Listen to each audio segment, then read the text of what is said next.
Hoje a gente vai mergulhar um pouco na história da química, sabe? Pegamos umas biografias de cientistas incríveis e textos sobre leis fundamentais, tipo a tabela periódica.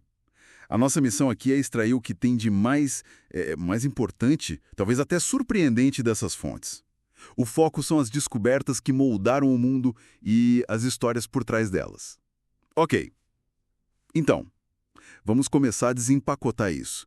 Talvez pela ideia da conservação da matéria. Parece básico hoje, mas na época...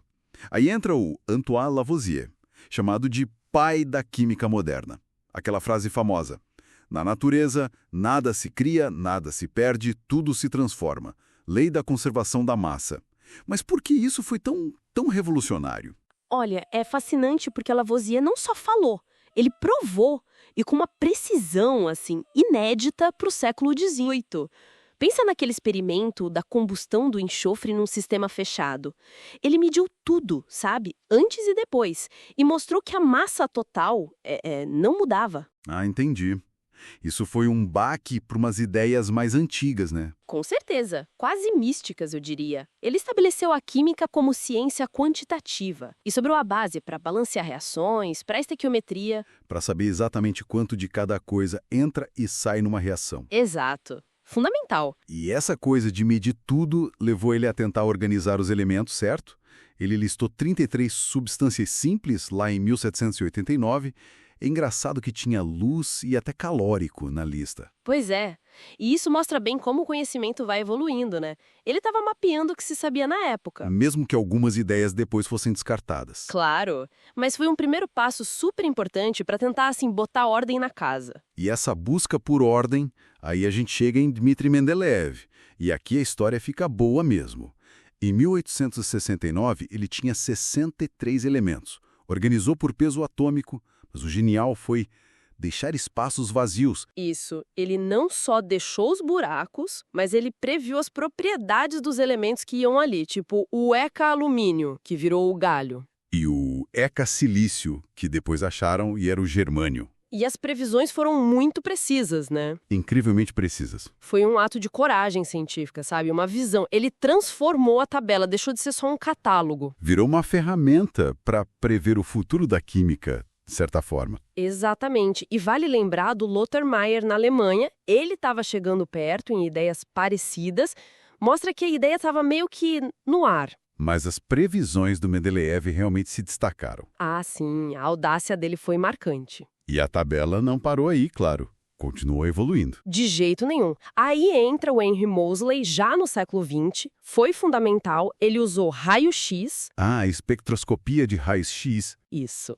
E percebeu que organizar pelo número atômico ou número de prótons fazia mais sentido. Resolveu umas inconsistências, tipo a ordem do telúrio e do iodo, que incomodava o próprio Mendeleev. Porque o número atômico reflete algo mais fundamental do átomo, certo? Perfeito.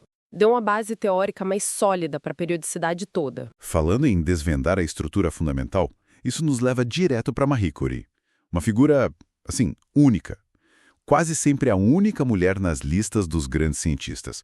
E não é para menos. Primeira pessoa a ganhar 2 prêmios Nobel. E em áreas diferentes. Física em 1903, química em 1911. Impressionante. Uma conquista gigantesca. E os feitos dela: criou o termo radioatividade, descobriu 2 elementos, o polônio e o rádio. Desenvolveu técnicas para isolar esses isótopos. Um trabalho pesado, perigoso. Imagina só, mexer com material radioativo naquela época, sem a proteção que a gente conhece hoje. Exato. E ainda teve a iniciativa das Petite Curie na Primeira Guerra. Levou raio-x móvel para os campos de batalha. Incrível. E isso levanta uma questão importante sobre a resiliência dela, né? Além de todo esse trabalho científico absurdo, ela enfrentou barreiras enormes. O Comitê do Nobel de Física, no começo, nem queria incluir ela. Precisou o Pierre, o marido, insistir. Sério? Não sabia dessa parte. Sim, e sofreu ataques xenófobos na França por ser polonesa. Especialmente durante aquele escândalo com o Paul Langevin. Era uma luta constante num mundo dominado por homens. Uma combinação de genialidade e uma força absurda para superar tudo isso. Sem dúvida. O legado dela é imenso, vai além dos prêmios do Instituto Curie. É inspiração pura. Mas essa dedicação toda teve um custo pessoal altíssimo, né? Infelizmente, sim, a morte dela por anemia plástica, uma doença da medula óssea causada pela exposição prolongada à radiação. Os perigos totais só foram entendidos bem depois. Então, o que a gente tira disso tudo? Vimos como Lavoisier, com a quantificação, fundou a química moderna.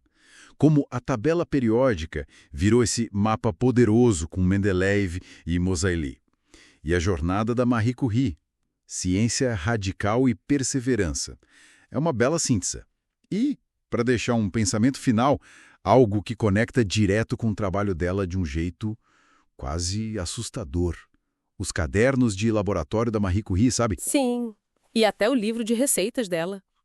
Com mais de 100 anos, ainda hoje são tão radioativos que precisam ficar guardados em caixas de chumbo. Nossa! Para consultar só com roupa de proteção. É um lembrete muito, muito concreto do poder da ciência pioneira e dos riscos que vêm junto com a exploração do desconhecido.